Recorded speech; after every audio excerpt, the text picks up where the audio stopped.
اعوذ باللہ من الشیطان الرجیم بسم اللہ الرحمن الرحیم۔ ایک دفعہ کا ذکر ہے کہ ایک گاؤں میں ایک شخص رہتا تھا۔ اس کا نام عبداللہ تھا۔ اس کے 3 بیٹے تھے۔ تینوں اپنے والد سے بہت محبت کرتے تھے۔ عبد الرحمن بھی اپنے بیٹوں سے بہت محبت کرتا تھا۔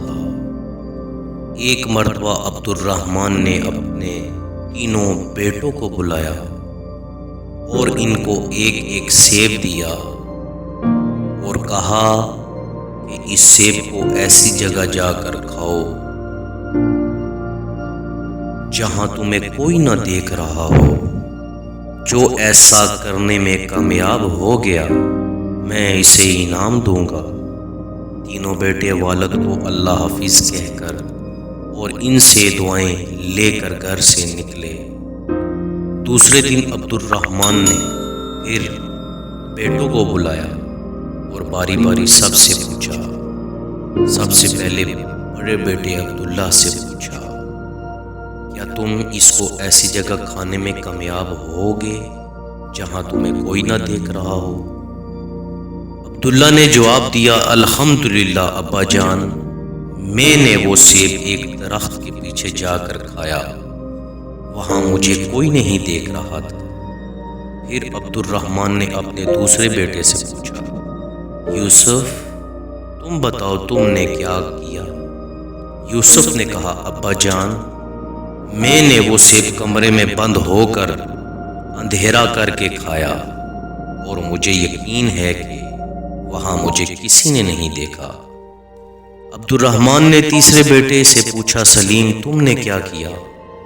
سلیم نے کہا، ابا جان میں نے کتاب اسماء الحسنی میں پڑھا ہے، اللہ کا ایک نام ہے البصیر، ہر ایک کو ہر حال میں دیکھنے والا۔ میں نے جب سوچا اور تلاش کیا لیکن مجھے کوئی ایسی جگہ نہ ملی جہاں میرا اللہ مجھے نہ دیکھ رہا ہو۔ اللہ تو ہر جگہ دیکھتے ہیں، اس لیے میں یہ سیب نہ کھا سکا۔ عبد الرحمن اپنے سب سے چھوٹے بیٹے کی عقل مندی پر بہت خوش ہوا اور اس کو انعام دیا۔ پھر عبد الرحمن نے اپنے بیٹوں سے کہا، میرے پیارے بیٹوں، بے شک اللہ ہم سب کو ہر وقت ہر جگہ دیکھتا ہے، ہماری باتوں کو سنتا ہے اور جو خیالات ہمارے دل میں آتے ہیں ان کو بھی جانتا ہے۔ وہ علیم بذات الصدور یعنی دلوں کے چھپے ہوئے رازوں کو بھی جانتا ہے۔ اللہ کی نافرمانی سے ہر وقت بچو اور اللہ کے سارے احکامات پر عمل کرو، جس پر اللہ تم سے راضی ہو جائے گا اور تمہیں دنیا میں راحت، سکون، اطمینان عطا کرے گا اور مرنے کے بعد ہمیشہ ہمیشہ کے لیے جنت میں داخل کرے گا، جہاں انسان جو چاہے گا وہ ہو جائے گا۔ انسان کے دل میں جو چاہت ہوگی وہ پوری ہو جائے گی۔ جنت میں ہم ایک پرندہ دیکھیں گے، اسے کھانے کا جی چاہے گا تو فوراً بھون کر پلیٹ میں آ جائے گا، پھر اس کی ہڈیوں پر اللہ تبارک و تعالی دوبارہ گوشت اور پر اگا دیں گے اور وہ اڑ جائے گا۔